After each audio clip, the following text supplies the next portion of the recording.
हज़रत अली शेर खुदा रदी अल्लाह ताला अन्हु कहाँ दफन हुए? ये भी रमज़ान ही में शहीद हुए। 21वीं रमज़ान को शहादत हुई थी हज़रत अली शेर खुदा की। आज लोग प्रधान बन जाते तो नमाज पढ़ना अपने शान के खिलाफ समझते, लेकिन हज़रत अली शेर खुदा अमीरुल मोमिनीन थे, पूरी दुनिया के मोमिनों के अमीर थे, खलीफे रसूलुल्लाह थे। लेकिन कूफा दारुल सल्तनत जब फजर का वक्त होता था तो हज़रत अली शेर खुदा कूफा में सबसे पहले नमाज फजर के लिए उठा करते थे। अस्सलाह अस्सलाह ये आवाज़ कहते हुए कूफा की मस्जिद में आते थे। लेकिन जो जितने अच्छे होते हैं उनके दुश्मन भी लोग बहुत होते। हज़रत अली की एक यहूदी औरत इतनी दुश्मना हो गई, बड़ी खूबसूरत थी, यहूदी औरत थी, उसका नाम था कताम। उसके हुस्न पर अब्दुर्रहमान इब्ने मुलजिम आशिक हो गया और निकाह का पैगाम दिया। तो कताम ने कहा था तुम मेरा महर ही नहीं दे पाओगे, निकाह कैसे करोगे मुझसे? तो अब्दुर्रहमान ने कहा था क्या है तुम्हारा महर? कहा 3 महर मैं लूँगी, एक तो 1000 दिरहम लूँगी, दूसरा ग़ुलाम लूँगी और तीसरा महर में हज़रत अली का सर लूँगी। दे पाओगे? अब्दुर्रहमान बड़ा दुनिया का आशिक था। उसने कहा दिरहम 1000 तो मेरे पास मौजूद है, ग़ुलाम भी मौजूद है, रहा अली की सर की बात तो उनके सर का भी मैं इंतज़ाम करता हूँ। ये कह करके रमज़ान की 19 तारीख को खंजर लेके कूफा की जामे मस्जिद के दरवाजे पे रात में छुप गया। जानता था कि फजर में सबसे पहले हज़रत अली शेर खुदा आते हैं।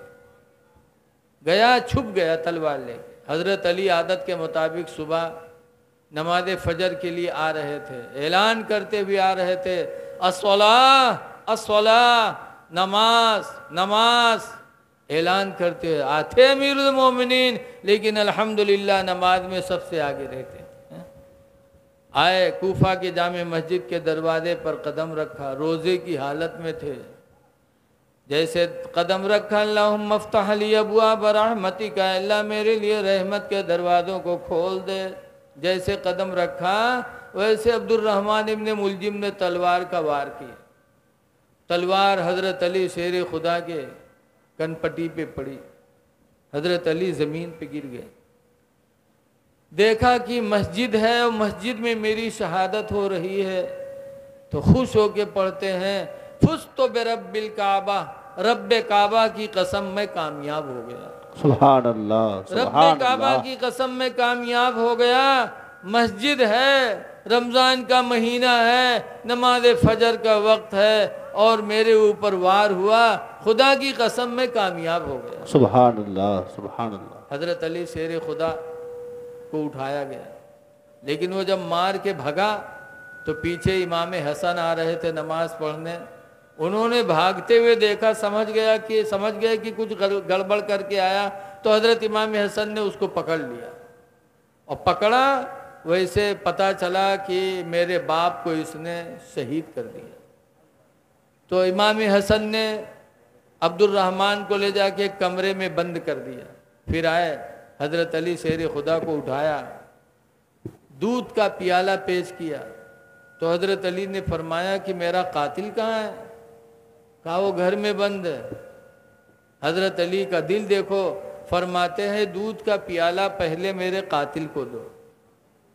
खुदा जाने किस वक्त से वो खड़ा रहा हो मेरे कत्ल के इंतज़ार में, भूखा होगा, प्यासा होगा, तुमने घर में बंद कर दिया, दहशत की वजह से उसके हलक सूख गए होंगे।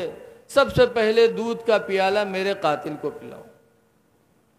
दूध का प्याला ले जाया गया, अब्दुर्रहमान को पेश किया गया, ले पी ले। अली ने पेश किया है, उसने सर हिला दिया। तब हज़रत अली के पास फिर जब वो प्याला लाया गया तब हजरत अली रोए थे, कहा था मेरा कातिल बड़ा बदनसीब निकला। मैंने सोचा था कि मेरे हाथ का दिया हुआ दूध का प्याला अगर वो पी लेगा तो मैं अपना खून माफ़ करके क़यामत के दिन रसूलुल्लाह से इसकी शफाअत करवा दूँगा। सुभान अल्लाह। लेकिन मेरा कातिल बड़ा बदनसीब निकला। और उसके बाद 21 रमज़ान को हज़रत अली शेर खुदा की शहादत हो गई। उनको दफन कहाँ किया गया? रवायतों में है कि कूफा में दफन किया गया। फिर रात में हज़रत इमाम हसन ने कब्र खोद कर हज़रत अली की लाश को निकाल कर मदीने में लाके दफन किया, क्योंकि खारजियों से ख़तरा था कि कहीं लाश खोद कर बेहुरमती न करें। एक रवायत में है कि हज़रत अली की शहादत के बाद उनके लाश को कफनाया गया और कफनाने के बाद घोड़े पे रखा गया कि मदीना ला करके रसूलुल्लाह के रोज़े के पहलू में दफन किया जाएगा। लेकिन घोड़े पे रखा गया, रात का वक्त था, वो घोड़ा हज़रत अली की लाश को ले करके गायब हो गया। इसीलिए कुछ लोगों का अकीदा था उस ज़माने में कि हज़रत अली तो आसमानों में चले गए। और एक रवायत है कि तय की ज़मीन में हज़रत अली शेर खुदा की मदफन है, आज भी वहीं मदफून है। ये हसन हुसैन के वालिद हैं और फ़ातिमा वालदा हैं। जब माँ बाप अच्छे होते हैं तो औलादों में निखार पैदा होता है। बोलो फ़ातिमा कैसी माँ, अली जैसे बाप, तो हसन हुसैन की ज़िंदगी में क्यों ना बहारें पैदा होंगे। बेशक हसन हुसैन ऐसे अल्लाह को प्यारे थे कि एक मर्तबा हसन और हुसैन में कुश्ती होने लगी। तो हुजूर हसन से कहते हैं, हसन हुसैन को ऐसे पकड़ो और ऐसे पटको, हसन ऐसे पकड़ो ऐसे पटको। तो हज़रत फ़ातिमा ज़हरा कहती है, अब्बू अजीब हाल है आपका, दुनिया छोटे की दिलजोई करती है, आप बड़े की दिलजोई कर रहे हैं। हुसैन से कहना चाहिए कि हुसैन हसन को ऐसे पकड़ो ऐसे पटको, अब आप हसन को बता रहे हैं, बड़े की दिलजोई कर रहे हैं। तो हुजूर फरमाते हैं कि क्यों ना हसन को बताऊं, जिब्रील खड़े हुसैन को कुश्ती का दांव बता रहे हैं तो मैं हसन को बता रहा हूं। सुभान अल्लाह सुभान अल्लाह। ये दर्जा था हसन हुसैन का कि बचपन में अगर कुश्ती लड़े तो आसमानी फरिश्ते उनकी कुर्सी पर नादिल, उनकी कुश्ती पे नादिल होते थे। बड़े दर्जात हैं इन लोगों के, लेकिन यजीदियों ने नहीं छोड़ा। याद रखो, इमाम हुसैन की शहादत बहुत पहले से मशहूर थी, बहुत पहले से। हज़रत अली को भी मालूम था, हुजूर को भी मालूम था। इसीलिए हज़रत अली रदी अल्लाह ताला अन्हु जंग सिफ़ीन में तशरीफ़ ले गए और जंग सिफ़ीन से वापसी के टाइम पर देखिए, मैं आप हज़रात से गुजारिश करता हूँ, चूँकि शोहदाए करबला की याद की महफ़िल है, इसलिए मुख्तसर सा उनका ज़िक्र हो रहा है। मेरे बाद फिर इंशाअल्लाह प्रोग्राम बहुत ज़ोर शोर से चलेगा। हर आदमी अपने अपने अंदाज में कुछ कहता है, मेरा भी जो कुछ है वो मैं आपके सामने ज़िक्र कर रहा हूँ। मुख्तसर तौर पर सुन लो, फिर इंशाअल्लाह अगला प्रोग्राम आपको देखना है। इसलिए कि ये इंतज़ाम आप देख रहे हो, कितनी मेहनत से सजावट की होगी, कितनी मेहनत से प्रोग्राम रचाया गया। तो आप लोग जागते हो हमेशा, 2-2 बजे तक मोबाइल लोग चलाते रहते हैं। आज अहले बैत की महफ़िल में आप आए हैं तो थोड़ा और जाग लो। किसी ने कहा है जागना है जाग लो, अफलाक के साए तले, हश्र तक सोना पड़ेगा खाक के साए तले। बेशक मुहर्रम की 10 तारीख जो आने वाली है, बड़ी बाबरकत तारीख, उस दिन अल्लाह ताला ने 10 नबियों पर 10 रहमतें नाजिल फरमाई। आपने सुना होगा, हज़रत इब्राहीम अलैहिस्सलाम को नमरूद ने आग में डाला तो अल्लाह ताला ने आग को गुले गुलजार बनाया था, बागीचा बना दिया था। किस दिन? मुहर्रम की 10 तारीख। 10 तारीख को, बेशक। हजरत यूसुफ अलैहिस्सलाम को उनके भाइयों ने मार कर कुएं में डाल दिया था, तो कुएं से अल्लाह ने यूसुफ अलैहिस्सलाम को निजात दिया था किस दिन? मुहर्रम की 10 तारीख। हजरत यूनुस अलैहिस्सलाम को मछली ने निगल लिया था, 40 दिन तक मछली में रहे, मछली के पेट में, और उसके बाद मछली ने ला करके समंदर के किनारे उगला था। जब उन्होंने पेट में आयत पढ़ी थी, ला इलाहा इल्ला अंता सुब्हानका इन्नी कुन्तु मिनज़ ज़ालिमीन, यह आयत पढ़ी तो इस आयत की बरकत से मछली ने दरिया के किनारे लाके उगल दिया। तो यूनुस अलैहिस्सलाम मछली के पेट से निजात पाए किस दिन? मुहर्रम की 10 तारीख को। हजरत मूसा अलैहिस्सलाम को फिरौन ने कत्ल करने के लिए पीछा किया था, तो फिरौनियों को अल्लाह ने दरिया नील में डुबो दिया और मूसा अलैहिस्सलाम को फिरौन से निजात दिया किस दिन? मुहर्रम की 10 तारीख। हजरत ईसा अलैहिस्सलाम को उनकी कौम ने कत्ल करने के लिए उनके घर को घेरा था कि इनको मार दें, तो अल्लाह ताला ने जिब्रील को भेजा था उनके घर की छत फाड़ कर, और ईसा अलैहिस्सलाम को जिब्रील अलैहिस्सलाम आसमानों में उठा ले गए थे किस दिन? मुहर्रम की 10 तारीख। 10 तारीख। हजरत सुलेमान अलैहिस्सलाम को अल्लाह ताला ने बादशाहत अता फरमाई पूरी दुनिया की किस दिन?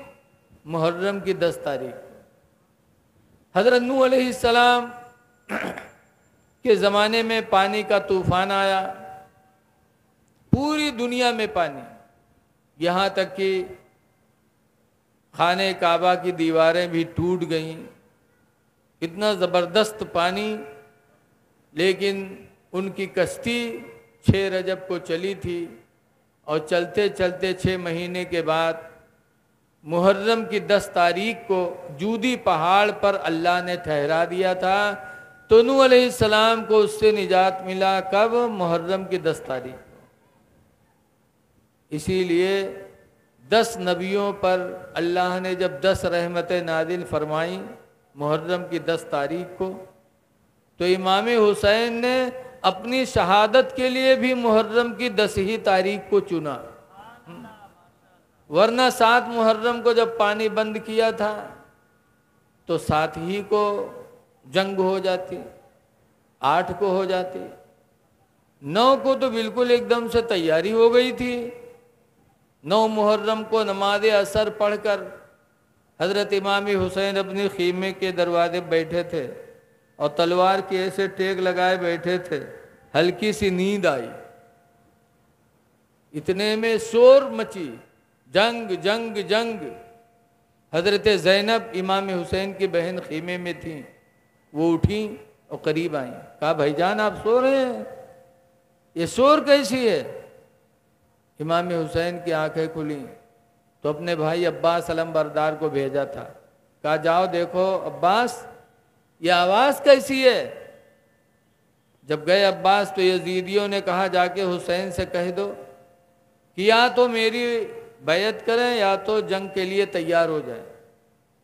अब्बास आए बताए तो हुसैन चाहते तो उसी दिन 9 मुहर्रम के असर के बाद जंग कर लेते और शहादत ले लेते, लेकिन नहीं, इमाम हुसैन ने कहा जाके कह दो आज रात मुझे और मोहलत दे दें, आशूरे वाली रात, एक रात मुझे और मोहलत दे दें। किस लिए मोहलत मांगी थी एक रात की? खाने के लिए, दोस्तों से मिलने के लिए नहीं।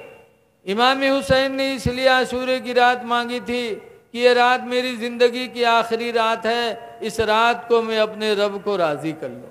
बेशक, सुभान अल्लाह। पूरी रात खीमे अहले बैत में कुरान पढ़ा गया, जिक्र हुआ, इस तरह से कुरान पढ़ा गया, जिक्र हुआ कि लिखा है जैसे शहद की मक्खियाँ कहीं छाता लगाती हैं तो मन मन करती हैं, ऐसे मन मन की आवाज़ पूरी रात इमाम हुसैन के खीमे से निकलती रही।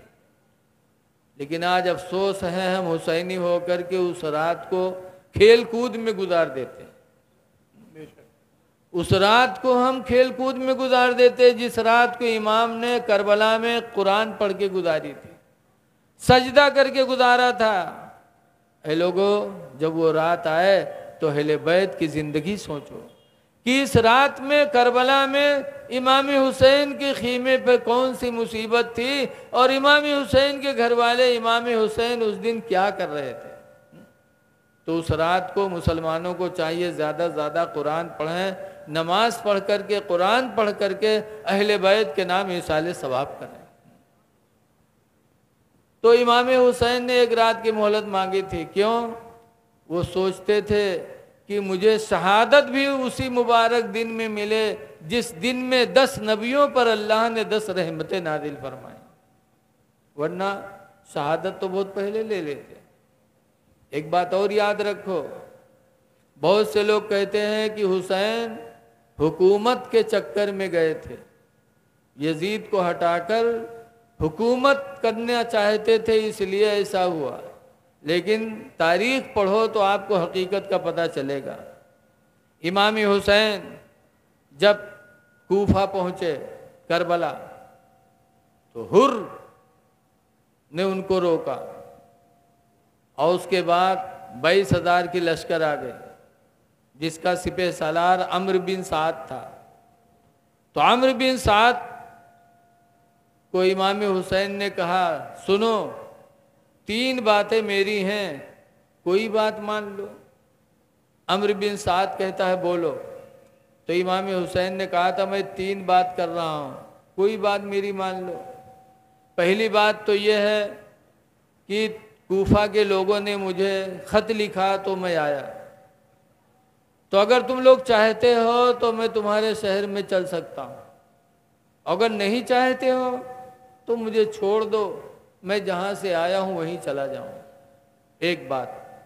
दूसरी बात यह है कि मुझे या तो यजीद के पास दमिश्क ले चलो, मैं यजीद से बात करूँगा जैसे कि मेरे भाई इमाम हसन ने अमीर माविया से बात की थी, मुझे वहाँ ले चलो। और या तो मुझे छोड़ दो, अल्लाह की ये ज़मीन बहुत कुशादा है, कहीं जा कर के मैं अपनी ज़िंदगी गुजार लूँगा। बताओ, 3 बातें हुसैन ने रखी थी। इन 3 बातों में कोई जंग के लिए नहीं थी, लेकिन उनको जंग करना था। इसीलिए अम्र बिन साद ने जब सुना तो फ़ौरन यजीद को ख़त लिख दिया कि हुसैन मसलहत पर हैं, अब जंग करने की कोई ज़रूरत नहीं है। लेकिन एक सिम्र बदनसीब था, उसने ज़ियाद को हुक्म दिया, कहा ज़ियाद अम्र बिन साद की बात करते हो, रातों रात वो हुसैन बात करते रहते हैं, कुछ नहीं तुम्हारी ज़मीन पे उतर आए हैं, या तो यजीद की बैत करें और या तो उनको कत्ल कर दो।